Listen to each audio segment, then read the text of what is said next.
I'm standing here with Professor Emeritus James C. McMillan at the African American Atelier in Greensboro, North Carolina.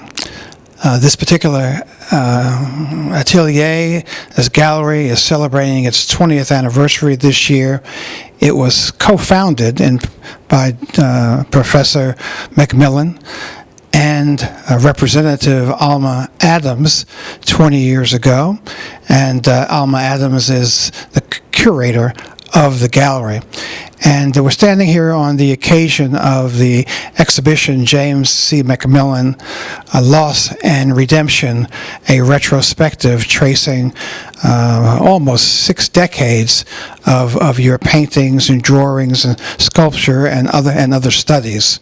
So I want to ask you about your travel, actually, in art from your birth in Sanford, North Carolina, a small town, in 1925, which happened to be the very same year in which the great Howard University professor and philosopher Alain Locke edited and published the edition called The New Negro, which was a clarion call for a different way of perceiving African American people in the arts and in society.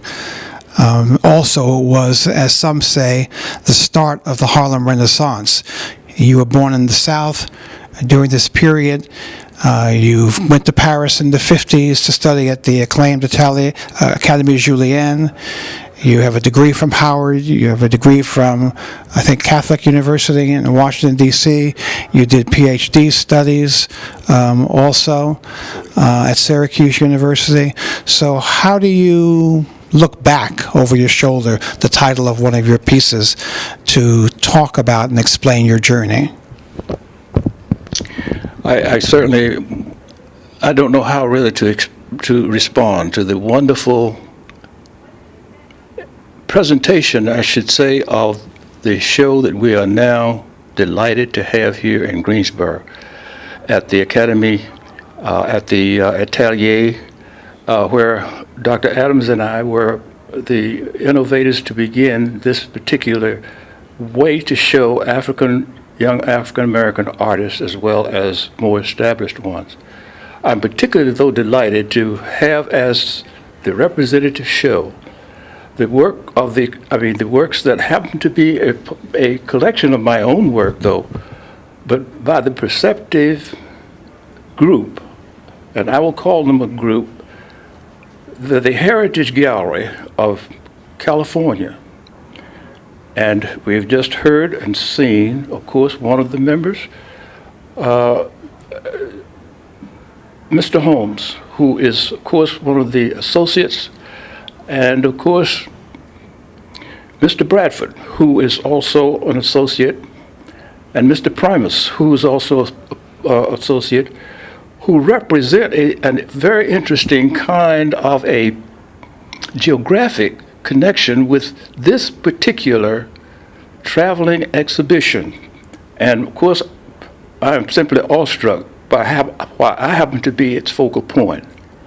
But they represent in so many ways the thing that I would certainly appreciate and do appreciate, that they represent people who understand and can understand the importance of maintaining a connection with those of us who are involved in the continuity, should I say, of our heritage as African Americans.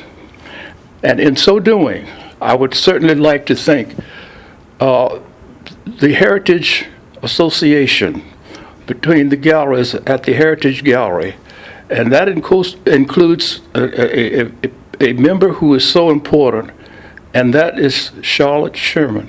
By all means, want to include her and keep her name before us as we give great honor to this collection of associates and collectors who have sponsored this particular show here at the Atelier here in Greensboro. Thank you for that.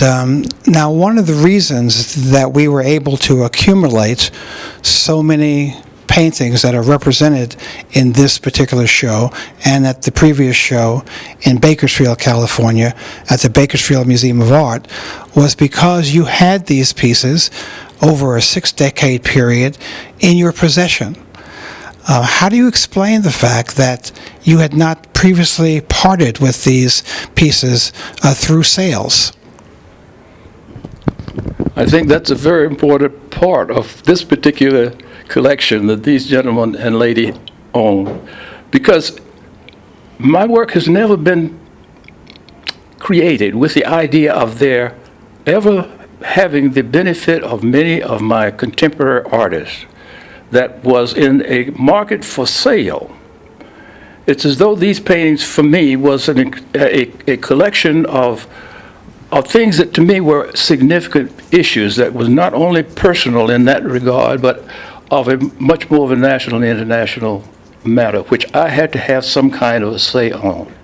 And in so doing, my work really was a collection that was really already beginning to be the shelf storage for my retirement so that I could now be retired.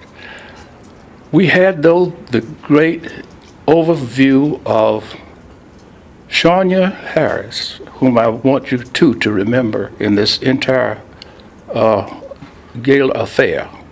She's the director of the galleries at A&T State University, who had heard about my work and wanted to look at them, and looked and was, I think, amazed at what she found, because they were all in bubble wrap and stashed on shelves in my little restricted studio, and she wanted to show them in an exhibition.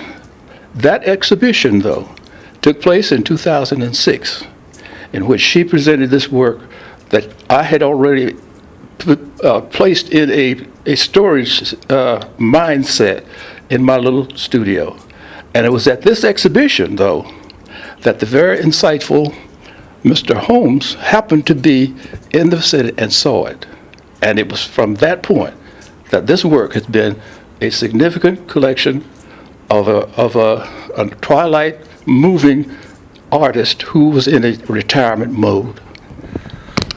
Well, I'm sorry that we brought you out of retirement, but I think the art world and certainly the communities of Greensboro and the surrounding communities and the state of North Carolina are going to be very thankful that we did.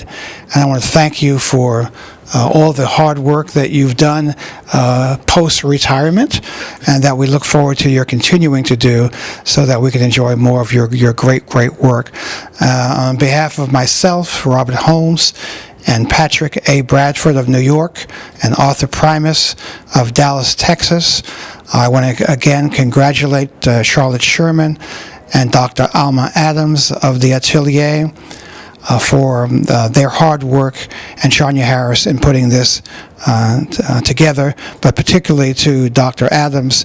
This process started over a year ago, and it's gone on rapidly, actually, to this fruition. And for all those who see this tape, I want to urge you to try to make it your business to get to the African American Atelier in Greensboro for this remarkable show of this remarkable artist. The show runs from March 20th to May 6th of 2011. Thank you.